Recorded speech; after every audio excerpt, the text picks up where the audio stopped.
welcome to Tuesday Cafe. I'm Sean Canan, and we are broadcasting live on September 24th from the studios of WMNF in Tampa. Thanks so much to everyone who contributed during our last fund drive on WMNF. Tuesday Cafe made its goal thanks to the generosity of people like Leslie, Joe, Barbara, David, and others. WMNF still has a bit more to raise, so please make a contribution at WMNF.org, that is. Today on Tuesday Cafe, we're going to hear from the candidates running for 2 offices in Hillsborough County, Clerk of the Circuit Court and Supervisor of Elections. In both cases, the Democratic incumbent is being challenged by a Republican. All 4 spoke on Friday at the Tampa Tiger Bay Club. Thanks to WMNF's Chris Young for recording the forum and to TBAE. Later on in the show, we'll hear from the 2 candidates for Clerk of the Circuit Court and Comptroller, incumbent Cindy Stewart and challenger Victor Christ. But first, here are the 2 people running for Supervisor of Elections in Hillsborough. They'll introduce themselves. We'll hear first from incumbent Craig Latimer and then from Billy Christensen. Well, good afternoon to everybody. It's a pleasure to be here.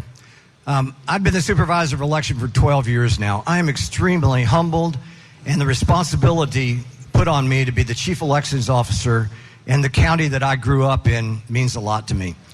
I've conducted 40 elections since I've been in office. Every one of those have been verified by a post-election audit and been certified by the Canvassing Board. I've continued to lead this office with innovation and make sure that we have the transparency in place for the voters in our community. I will continue to do that kind of job. I am proud to have received awards from both the Governor's Office and the Governor Sterling Award and national awards from the Election Assistance Commission for the way that we train poll workers, the way that we deal with voters, and the communications that we have out there. I'm extremely proud of these awards, and it reflects on our office and the job that we do. Thank you.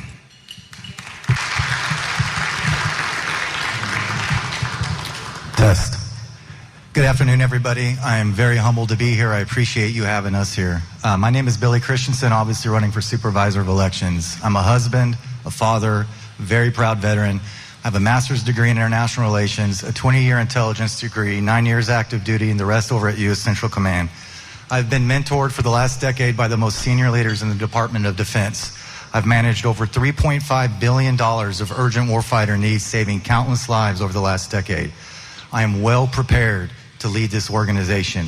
We are very, very excited to bring positive reform to this office. I think over the next few minutes, we're going to see that there's going to be a stark contrast between what we need to go to and where we're coming from. And I hope that you'll share that mission with me. Thank you.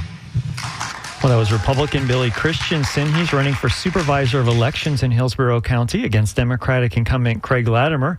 Next, they were each asked what makes you uniquely qualified for this position. We'll hear first from Craig Latimer. This position requires experience. You don't just walk through the door and think you're going to make policy. The state legislature does that. It requires experience. As I said before, I've conducted 40 elections successfully in this county. My opponent has had the opportunity to vote 18 times, and he's voted 8 times. And now all of a sudden he wants to be the Supervisor of Elections. Experience counts. I would ask my opponent what he's done to learn this job other than file 44 public records requests with my office. Thank you. So in regards to the experience, like I said, I've spent the last 10 years at U.S. Central Command. It's a staff of 5,000 people. I've managed $3.5 billion of government money. The supervisor's budget sits around $15 million a year. I managed about 12 programs at once to where he's managed just this one. This is not a heavy endeavor, and it's quite concerning that since he's so experienced that we've had multiple data breaches. Our websites constantly crash on election days. We have questions about blank ballots. We have money being taken from Mark Zuckerberg after Mark Zuckerberg apologized that he should have not put this money into play. And not only did he take the money, he took the most of anyone else in the state and refuses even now to tell us where that money was spent. So yes, I've submitted 40 public records requests because I've spent the last 9 months getting to work to fix this office. And that office is already in a better place because of the efforts of our team. Thank you. Yeah. Mr. Latimer will get 30 seconds to respond. Thank you. Yes, we have publicly announced, and you also put in a public records request, and you received this document right here, which totally outlines where every bit of that money went. And I got a news flash for you. You're lying again, Billy. I did not receive the most money in the state. The article that you referenced clearly states in it that West Palm Beach received $6.9 million. I received $2.9 million. Do the math. And again, 30 seconds for Mr. Christensen. Thank you. This is the third time Mr. Latimer has called me a liar in a public forum. First off, I don't appreciate it. It's not effective, it's not objective, and it's a very biased approach to this conversation. You took $2.9 million. There was 11 people in the state that took the money. Almost everybody returned most of the money that they took. You have not returned the money. You will not tell the county where you spent that money. And once we get, we're talking about Zuckbuck's money right now. Wait till we start talking about your taxpayer funds. This is turning into a debate. Mr. Latimer. We clearly have been upfront and transparent about where this money was spent. Yes, the Secretary of State's office, Division of Election, notified every supervisor of election in the state that this grant money was available. This grant money was during a pandemic, and it was specifically to help offices make sure that they could get voter education out, that they had proper PPE in place, and that's what we used the money for. Not only did 11 or 12 counties take it, so did the Secretary of State that was appointed by Governor Ron DeSantis. So if you want to make this a political game, we can do that too. But the bottom line to it is, it was money well spent. In 2020, we had the highest turnout for a presidential election we've ever had, and I remind you that was during a pandemic. That's Hillsborough County Supervisor of Elections, Democrat Craig Latimer, and his Republican opponent, Billy Christensen. Next, both candidates were asked about cybersecurity. But first, we'll hear Christensen was asked if he would make changes to early voting and to vote by mail. The state outlines the laws regarding vote by mail and early voting. We're not going to break any laws. We're going to follow the laws. And if you look around, you'll see that I actually encourage vote by mail. It's probably the most effective means right now. To his credit, voting in Hillsborough County is extraordinarily easy. Access is simply, you walk in, you vote, no problems for the most part. We plan to continue that same process. Let me tell you where we're going to change. There is the lack of a voter education program in this county. We have the the former principal of Brandon High School and the senior administrative director for Hillsborough County Schools, a registered Democrat on our team, who is, as we speak, is drafting a very robust voter education program that day one will be implemented into our county program. Secondly, Mr. Latimer spent hundreds of thousands of dollars winning this government Sterling Award. He spent your taxpayer money soliciting it, paying for consultants and application fees, and has spent the last decade spending millions of taxpayer dollars advertising this falsely won award. We will stop that.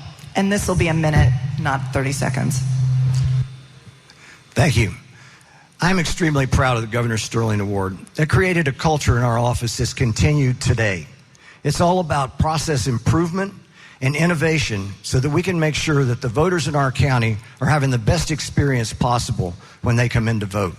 You know, since I've been in office, I've doubled the amount of early vote sites to 27 early vote sites. I've also added 3 additional offices around the county for a total of 5. I don't know if you're aware or not, but right now we've got over 845,000 registered voters in this county. Do you know that that's larger than 4 states' populations? We have a big electorate in a large county here. I also want to be known as a trusted source of information. And that's why I spend a lot of time making sure that our stuff is branded and people know that items that are coming from my office can be trusted. Thank you. Hey guys, Jake Hoffman. I'm on the Garfield committee, so I'm excluding myself from my question. But so my biggest concern with the elections is a bill that we tried to push in Tallahassee this year regarding the cybersecurity of our election machines, of all of the software that's being run in our machines. Just a few weeks ago, maybe a couple months ago, the entire country shut down. The CrowdStrike cybersecurity attack that took place. Included in that was in Maricopa County during their early voting. Some of their machines were affected by that. This is real. So my question is about the tech stack that we're using. I know that you can't go into exact detail, but right now it's currently proprietary. We don't know exactly what's being used. I want to be reassured that we're not going to face any other cybersecurity attacks, as well as maybe, again, like the FBI investigation was regarding a data breach. Yeah, so my office did have a data breach back in May of 2023. A bad actor got into our server and copied some work files that we were working on. One of those work files had 58,000 voters' information on it, mainly Florida driver's license number and the last four. We trained for these things. We immediately saw, so in our system, we shut it down, we mitigated it, we reported it to law enforcement. Today, it is an active investigation with the FBI. As far as the voting equipment, our voting equipment, we can't purchase anything that hasn't been certified by the state of Florida. So I can't just go buy something off the shelf.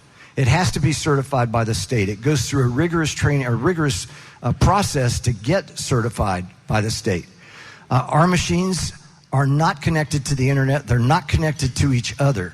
Our server is an air-gapped system that is not connected to my intranet or the internet in any way, shape, or form. All right. So I come from an intelligence background. Security is second nature to us. At Central Command, they face conservatively 10 to 20,000 cyber attacks a day. I don't think Mr. Latimer appreciates the threat of cyber attacks that our election process is under. Tampa is the #2 targeted city in America by foreign intelligence assets, and they have a lot of capabilities to gather information. He just told you that he was hacked, but the system is not connected to the internet, so it could not have been a cyber hack. He fundamentally does not understand IT, cybersecurity, and it's very, very concerning because this is the administrator of our election process. He is completely out of touch, completely out of date. Hold on, it's my turn. You've not only had the cyber hack, you use VR Systems, who has a history of cyber hacks. Your website just crashed during the primary elections, and you're sitting here trying to convince people that everything's on the up and up. What I have not heard is the money that you spent to secure our systems. You had $2.9 million in Zuck bucks. You spent $0 towards security. Mr. Latimer, response? Yes. So again, not exactly true. I'm not going to call him a liar, but it's not exactly true. He looks a lot like me when I lie, though. But our system, we have three systems. We have our main system that has our servers on it. We have the voter registration system that's separate, and then we have our system for the election management software. Three totally different systems. The system that was infiltrated was our main server. It was an unwanted person, a bad actor, was able to gain access in there and copy some files before we totally shut it down. All right.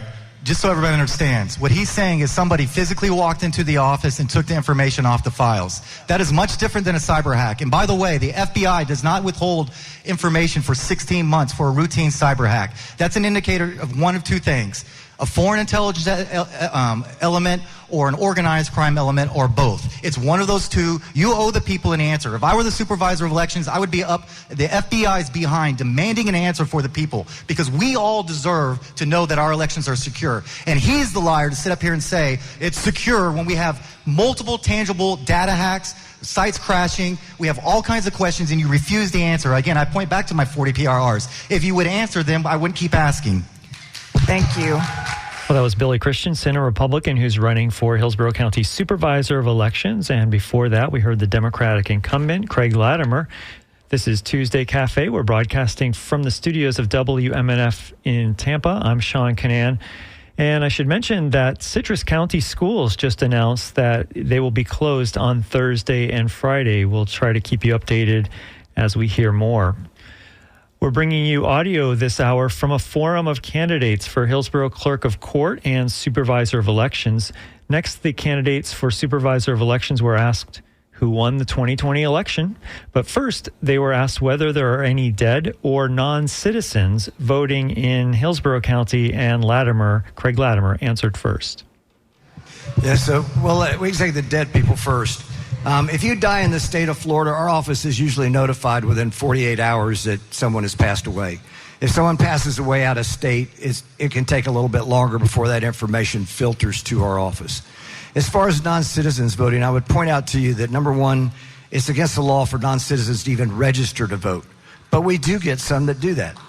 And we routinely take non-citizens off of the voter rolls when it's brought to our attention, usually by the state who uses the SAVE Act to identify those individuals, and then they notify us, and we go through the process to remove them.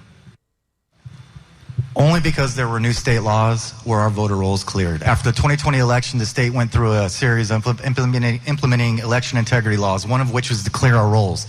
In the last year, 100,000 voters have come off the logs. It wasn't because of his initiative. It's, again, because he was forced to do it. Just like the state had to make a new law to force you to stop taking third-party money and injecting it into our process. Now, this man is on TV, on record, and he just did it again, admitting that he acknowledges non-citizens are registering to vote. But we're supposed to take his word. His word, your credibility, is rooted in your Governor Sterling Award. And I want to remind everybody, he spent hundreds of thousands of dollars, your dollars, to solicit this award, and has spent the last decade falsely promoting it as your entire staff that was on that award with you no longer works with you. I think there's 2 that remain. That's very telling. I think you fired most of them. Is that right? Or am I a liar?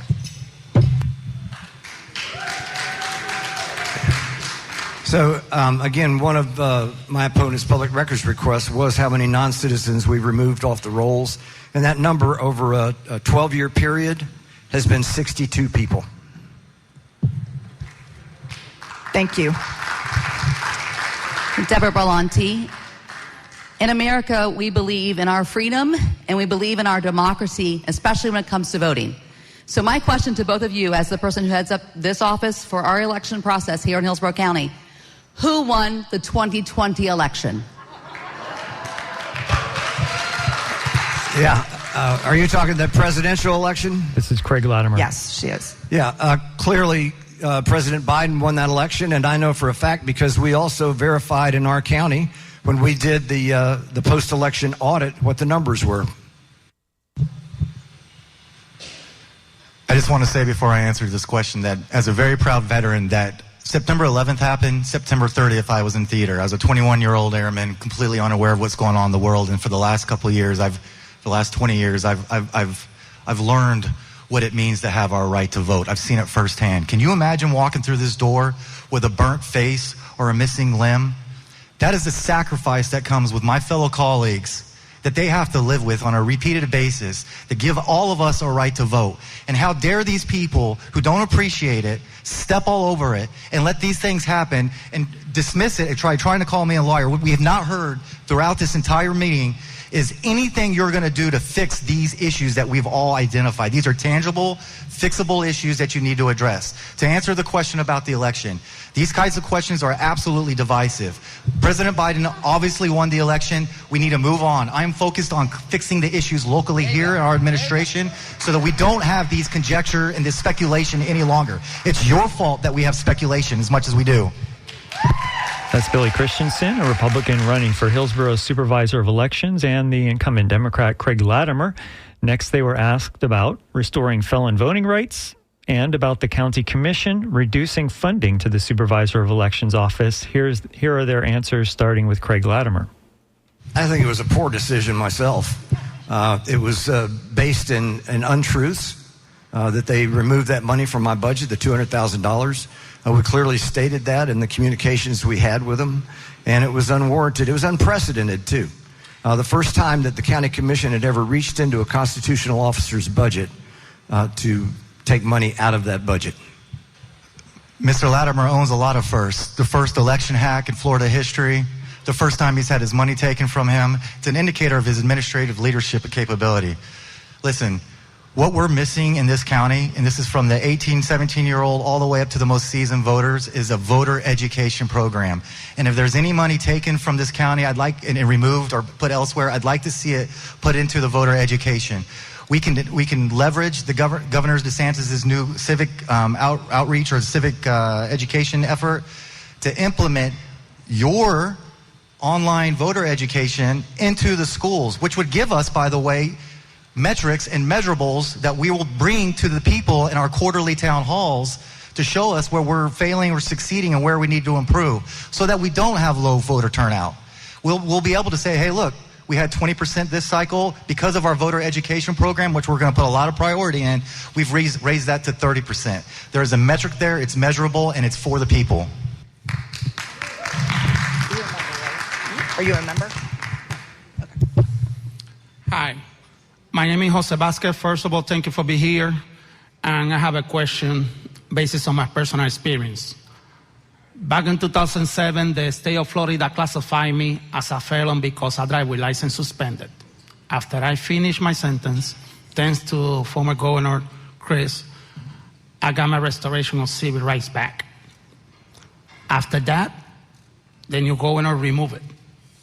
So my question to you is, what you plan to do for the people who already served sentence and they have the right to vote and they want to participate in this process? What you plan to do for that can happen in the state of Florida? We're going to mix it up and start with Mr. Christensen. That's a great question. And I assure you, this goes out to wherever you fall on the political spectrum, whatever your background is, it doesn't matter. These are our elections. If you're legally able to vote, you will have the opportunity to vote in Hillsborough County. And as far as I know, as long, and to his credit, that's the standard now. So as long as there's no state law that outlaws your right to vote, anybody in this county is going to have the right to vote, and their vote will count. That's the difference between my effort and his. Did you guys know that in 2020 there were 21,884 blank ballots cast? 3% of the total vote turnout. He won't define what a blank ballot is, even though it's a measurable on the final report. 3% of the voters' votes were disenfranchised, and he lacks the intellectual curiosity to investigate it. And I just submitted a PRR asking you to define what a blank ballot is, and he said they will not provide a definition. So to answer your question, we will do everything we can to make sure you're able to vote. Thank you for the question, Jose. And I've done a lot of work with the Rights Restoration Coalition. You know, some of you know, some of you may not. I spent 35 years in law enforcement, retiring as a major from the Hillsborough County Sheriff's Office. I was always under the impression when somebody had repaid their debt to society that they would be reentered into society. And I still hold that belief today. I've been very vocal, and I've worked with the Rights Restoration Coalition. Matter of fact, I got an award for them for the work that we had done in trying to help returning citizens. As far as blank ballots go, I can try and explain this one time. Here's the 2020 ballot. It's 2 pages. This page has candidates. This has referenda items. The other page has several referendum items on it and nothing on the back. If a voter goes up and has votes on this ballot and not on this one, it's going to record it as a blank ballot. And that's why we had 22,000 blank ballots in 2020. Now in 2022, when we only had a 1-page ballot, guess what? We only had about 40. Well, that was Hillsborough Supervisor of Elections, Craig Latimer, and we heard from his opponent in the upcoming election, Billy Christensen. You're listening to WMNF Tampa. We're live on the 24th of September, and a couple of people have written in. Let me read those notes to you. Jerome says, Mr. Christensen, the Republican, seems to argue as if the Hillsborough County elections have been stolen by Democrats. Am I mistaken, or hasn't this country been under Republican control for decades? And Jerome predicts a landslide for Craig Latimer. And then someone from the 813 area code says, what a surprise. Another rabid Republican making outrageous claims he can't back up. Does he think he's auditioning for a show on Fox News? And this person writes in, he concludes by saying, he or she says, I hope Hillsborough voters are intelligent enough to not fall for this tactical nonsense. Again, this is WMNF Tampa, Tuesday Cafe, and we are hearing from the candidates for Supervisor of Elections right now. In a few minutes, we're going to hear from the Clerk of Court candidates.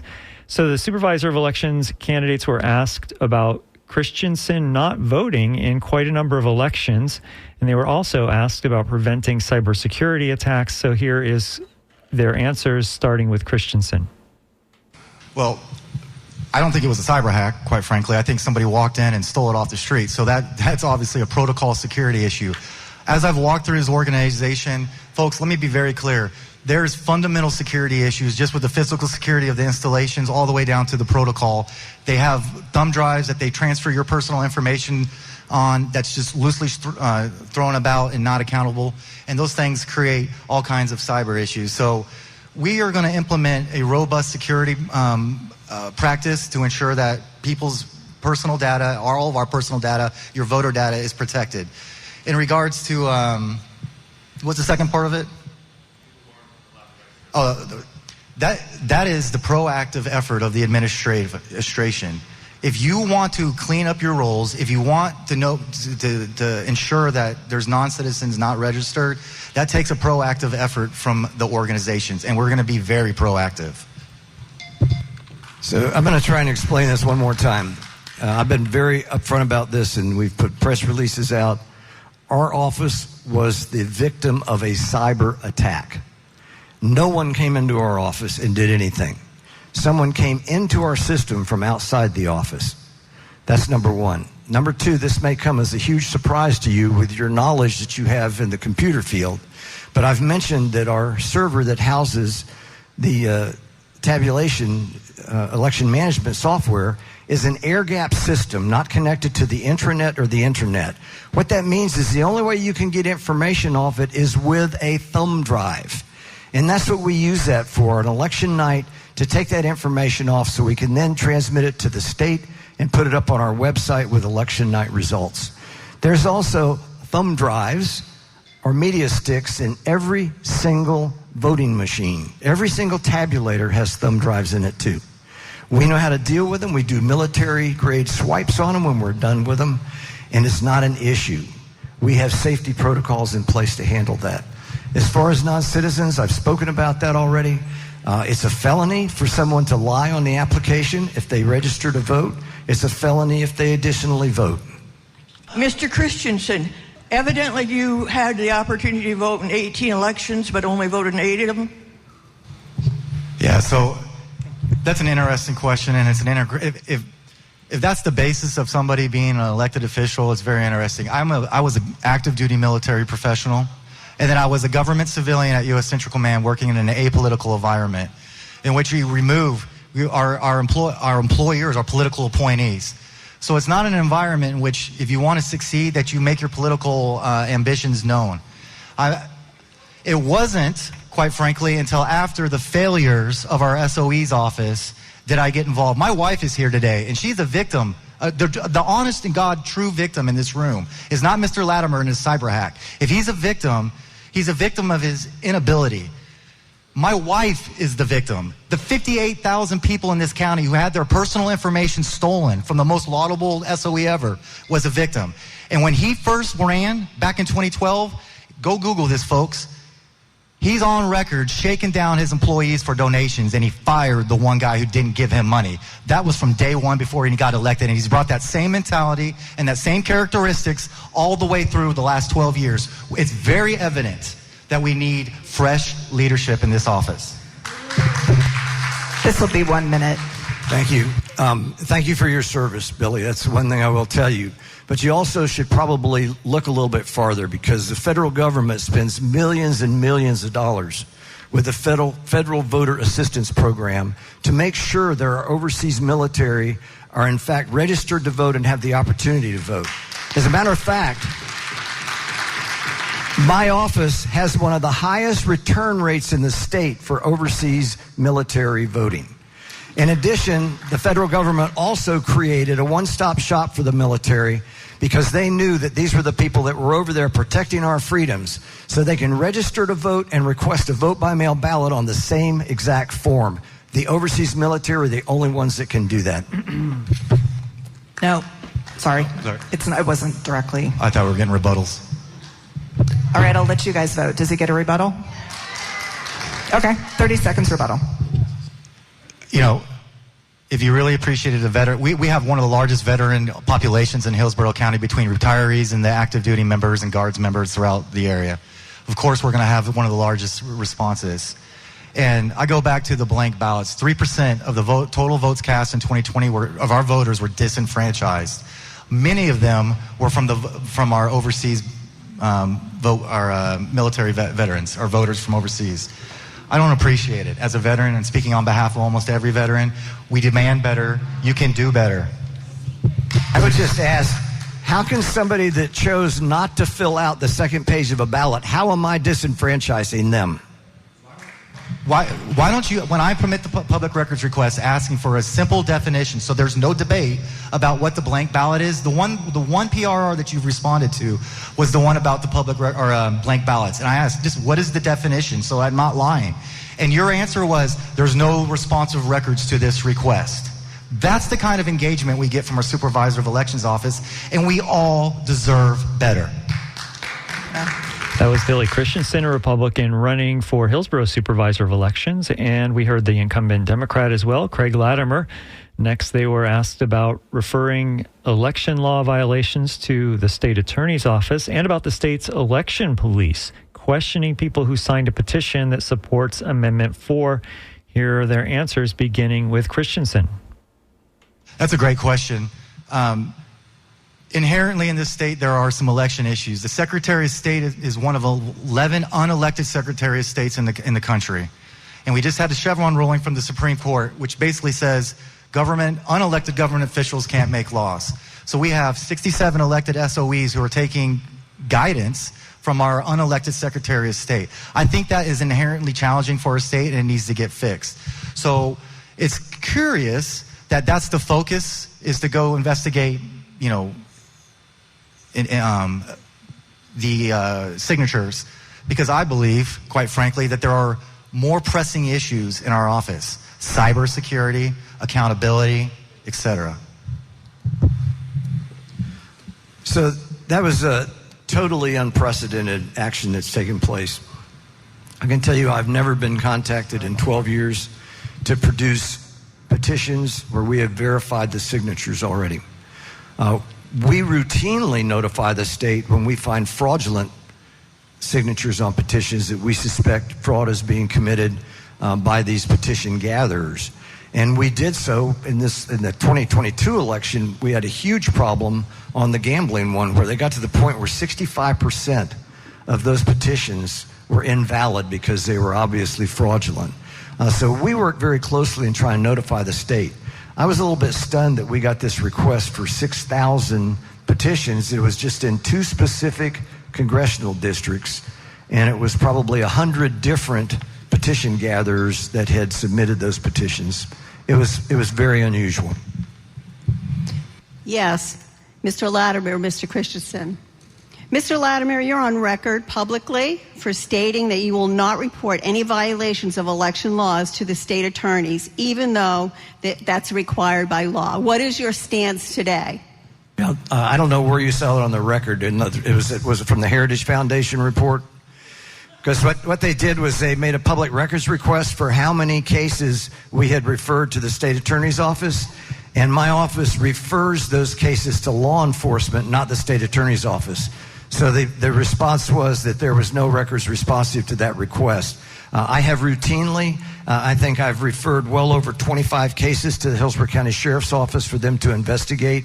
We've also referred cases directly back to the Office of Election Crime and Security in Tallahassee. As a former law enforcement officer, I take that very seriously, and I'm certainly not going to shirk a responsibility. And other people could have brought that forward if that was the case. But that was a problem with the way they worded the question in the public records request to my office. Yeah. So I really don't have an answer to that question. I'm not there to engage, but I will say that I'm disheartened at how often Mr. Latimer has an excuse for questions. We have yet to get a straight answer about any of the issues. In fact, he just laughed off that question. This is a very serious role, and I want to go back to the point that there are millions of people that have sacrificed in ways that you do not truly appreciate. There are fractured families that reverberate for generations for our right to vote. And if the biggest concern in this room is the fact that I haven't voted for the last 20 years and not the issues that were facing our elections, and I have some very grave concerns about our future. But we've sat here for the last 30 minutes, and not once has this man taken any accountability or responsibility for his actions. That is not the behavior of an objective administrator.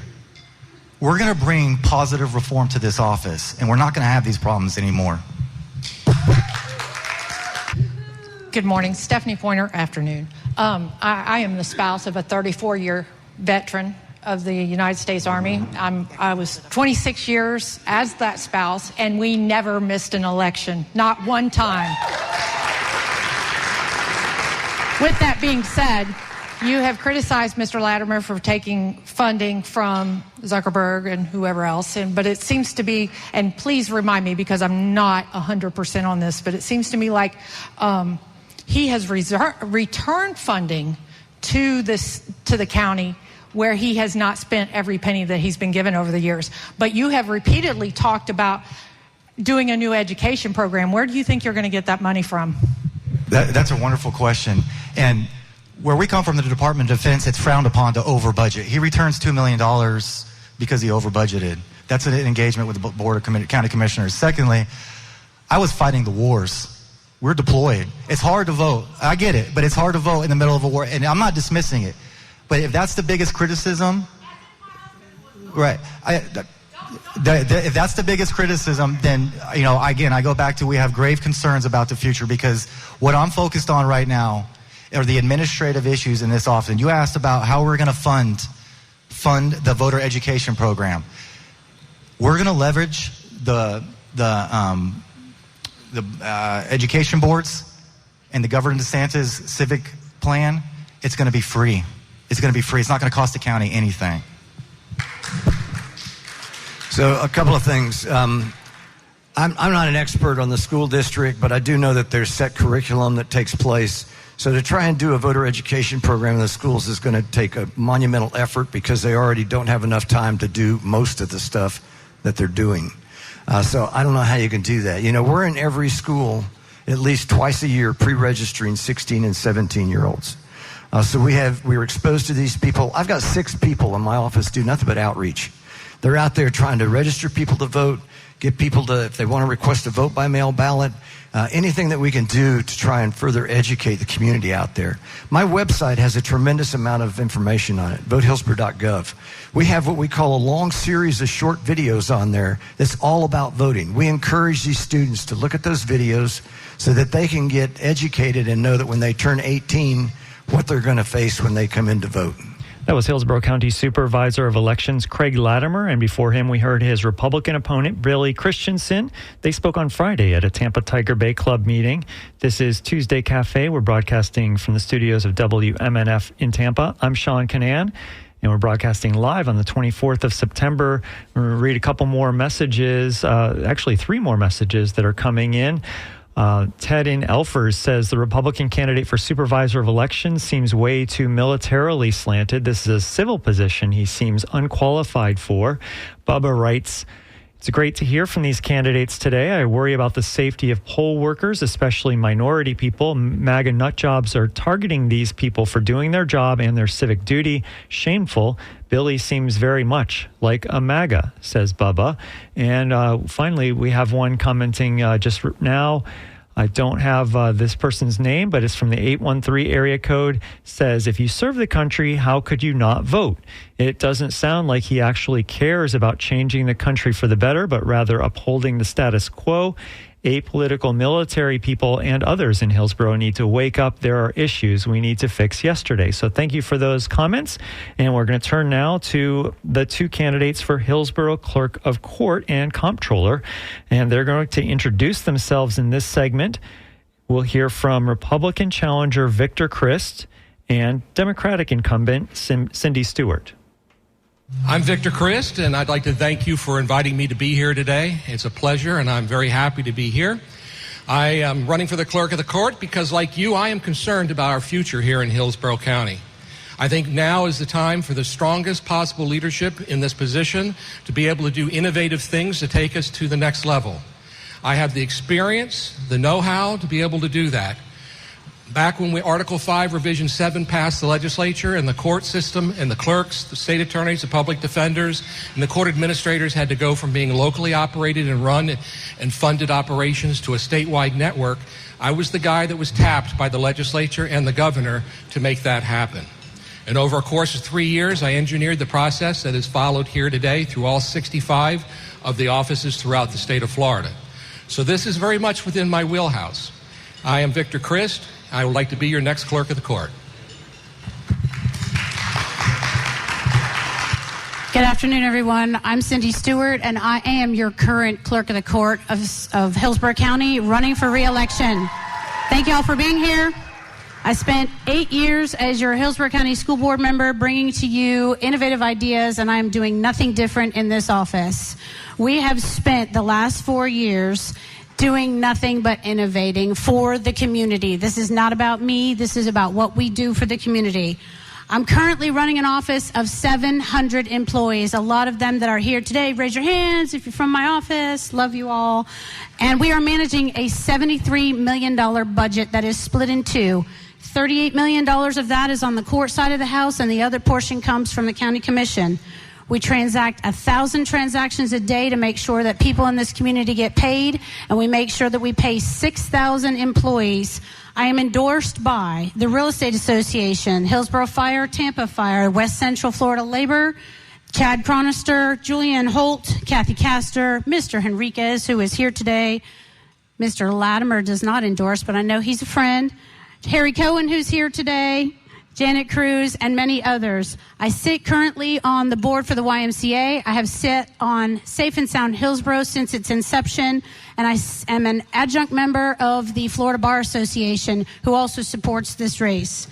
I urge you to do your homework on what we have done in this office, and I hope that we get questions about what has happened in the last 4 years, including how we handle community engagement and domestic violence injunctions. Hi, Tom Scherberger. This question's for Victor Christ.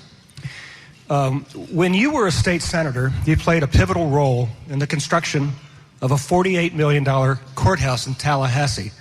It was so lavish, it was soon called the Taj Mahal. You did it by slipping an amendment on the last day of session onto a transportation bill. At the same time, courts and clerks across the state were forced to cut budgets, lay off staff. Pat Frank laid off 55 people that year. So you found $48 million for a courthouse in Tallahassee and nothing here. Is this the kind of fiscal leadership we can expect if you're elected clerk of court and comptroller? Actually, it was $60 million. And to be honest with you, the amendment that was passed, you should read it, because my job was simply to find the money and to do it without taxpayer funding. So the first time in the history of the state of Florida, we built a LEED certified platinum courthouse, and we did it without a single taxpayer dollar. What I did is I found a way to bond a courthouse, and then I moved the state's valuable records into the basement, and we saved the $300,000 a year we were paying in rent to cover the debt service. I made sure that the furniture was built into the building so they could be part of the bond issue, so we didn't even have to buy furniture. I did not construct it. I did not design it. That was Charlie Crist, the governor, and that was Marco Rubio, the Speaker of the House. My job was simply to find a way to fund it without using your money, and I did. And I will bring that kind of innovation to the clerk's office and make sure that their shortfalls are funded in innovative ways as well. Thank you. That question was directed to Mr. Crist, but Ms. Stewart, would you like to make any comments? So the only thing that I would add to that is Mr. Crist claims to have spent 18 years in Tallahassee. Funding right now for the clerk's office is still at 2009 levels. Let that sink in. We are a 1.4 million people county with 70 judges running on a $38 million budget. We are struggling. We are still fighting every time we go to Tallahassee, which I will tell you, in this job, it's that much of the job to fight Tallahassee. I have a Republican-led association, and we still fight Tallahassee for this money to keep your courts open and running. That's Hillsborough Clerk of Court Cindy Stewart and her opponent Victor Christ. They were next asked about education and about innovation, and Christ answered first. I'm glad this guy brought up the courthouse, because one of the things that I did with the courthouse was I did the first teleconferencing, telecourt system in the United States, right here in Florida. We moved all of the workers' comp cases from all the DCAs around the state to the first DCA in Tallahassee. We built the extra capacity onto the building thanks to the bonding. But we also did telecommunications, so attorneys could go to their local courthouses and telecommunicate with the first DCA in Tallahassee. More cooperation between the clerks needs to happen. You've got your large clerks that all buy pretty much the same software, and they kind of sort of talk to one another via communications, but the whole state isn't totally networked yet. That is one place to start. But I would start right here in the local office. Under our existing clerk, she has cut training by almost 900%. She has increased PR by almost 900%. Yeah, the PR budget for self-promotions have gone up from a couple of $100,000 to nearly $1 million. All that communications you get is with taxpayer money. I would change that.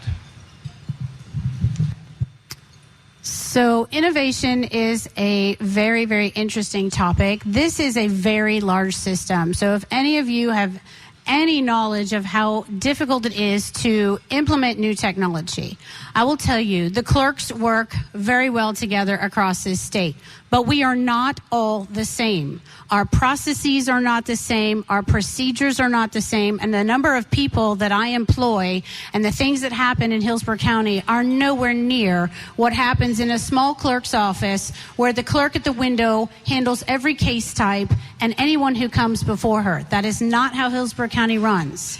We have made more impact in innovation in this county in the last 4 years than has been made in the last 25 years. My predecessor was very innovative, and when COVID happened, everyone at their desk got up and walked out with a laptop and went home, and we continued working. The courthouse and the work of Hillsborough County clerks never shut down during COVID. We continue to do that work. We continue to bring innovations to you. Text messaging for domestic violence victims, text messaging about your jury service, and easy ways for you to access us from your kitchen table. Thank you. Thank you for the question. So my office spends probably the majority of their time from the community engagement staff in the community, educating the community. And educating the community doesn't mean we're in schools, but we are also in schools. We are educating the community about the services that we offer, how people can access them. I have 2 staff members who run that division, so I'm not sure where Mr. Chris got his numbers, but it's certainly not as high as what he's talking about. It does take money for us to put out the information that we do, whether that's a jury envelope, whether that's a notice of violation, whether that is you need to be in court, whether that is here's your DV injunction. Yes, our costs to reach the community are exorbitant. Paper has gone up. We do a lot of things digitally, and all of that costs money. But that doesn't mean that there's any self-promotion going on here. I am about educating the community about what Hillsborough County Clerk's Office can do for you and the things that you don't know that we actually do.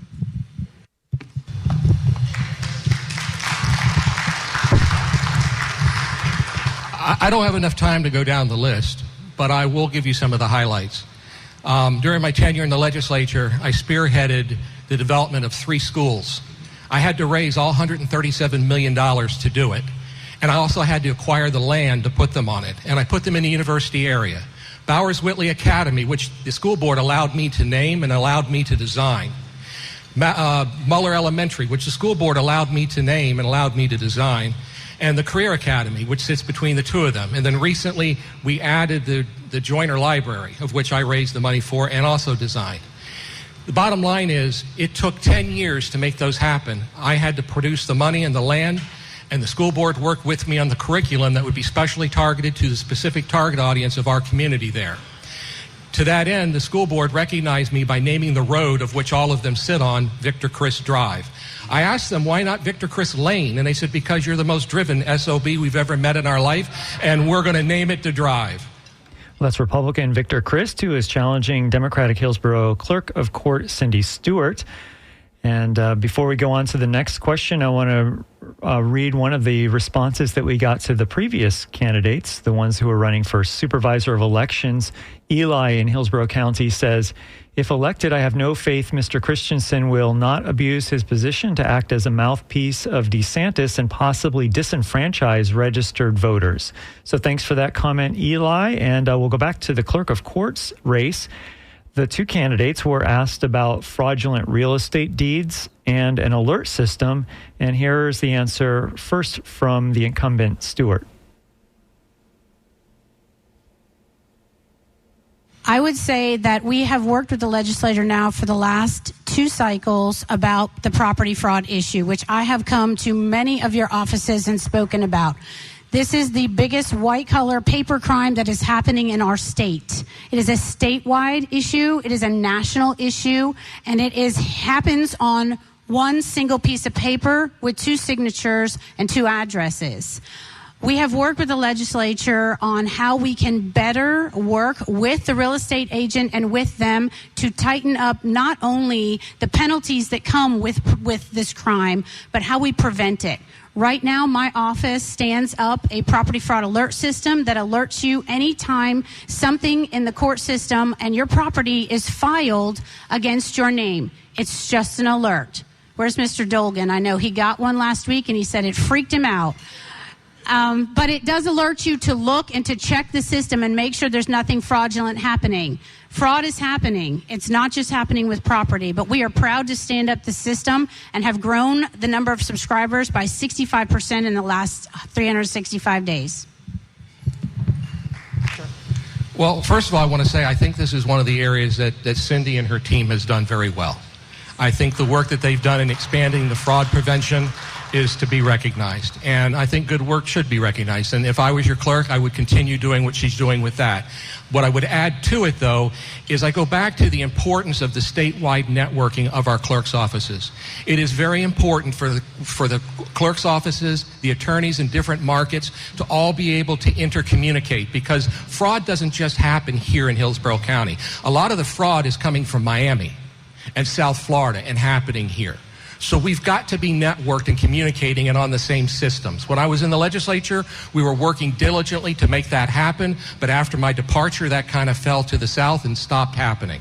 I would go back to pushing for the interconnectivity between the clerk's office statewide.